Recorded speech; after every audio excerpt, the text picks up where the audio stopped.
The woman runs a children's restaurant out of her home, charging each child only $15 a day. Not only did she serve food that was clean and hygienic, but she also helped parents by picking up and dropping off their kids at school. Despite all this, the parents still weren't grateful. They complained that the woman's meals were $10 more expensive than the restaurant downstairs, and demanded she refund the money. If she didn't, they threatened to go to her husband's workplace and cause a scene. They originally thought that by making a fuss, the woman would lower her prices and continue to serve them. But to their surprise, the woman immediately agreed to refund the money, and announced that she would no longer pick up their kids or cook for them. The neighbors scolded her for being selfish, saying that now she wouldn't serve them because she wasn't making money, and that the kids wouldn't have a place to eat anymore. Just as everyone was worrying, one of the children's grandmothers suggested that her relatives owned a small restaurant downstairs, where meals cost $5 a day. The food was said to be not only cheaper but also of better quality, with meat in every meal. Upon hearing this, the neighbors were thrilled, and they followed the old woman downstairs to pay. Little did they know, they would regret this decision. The next day, the woman was woken up by the noise of the small restaurant opening downstairs. She went to investigate and found that the meat was not fresh. She warned the parents that the meat could poison their children. Hearing this, everyone became worried, but the old woman immediately retorted, saying that her daughter ran a pig farm, so their meat was very cheap. What the old woman didn't know was that the woman was a reborn person.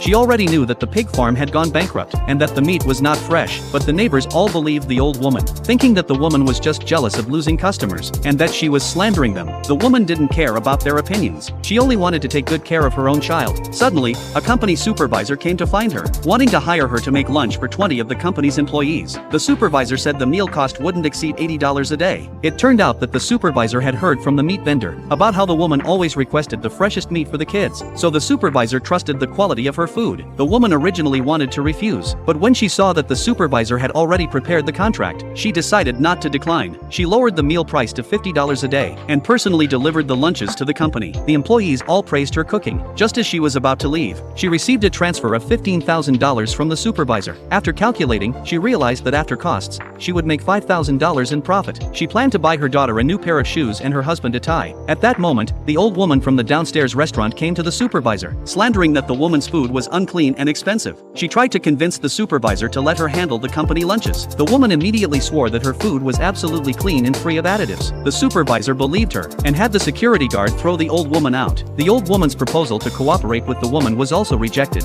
Furious, the old woman incited the neighbors, who immediately accused the woman of stealing her business. They demanded that the woman's family restaurant be shut down. Just then, the parents received a call from the school teacher, informing them that the children had been poisoned. It was then that they realized the food from the downstairs restaurant was unhygienic. They immediately went to the old woman to demand an explanation.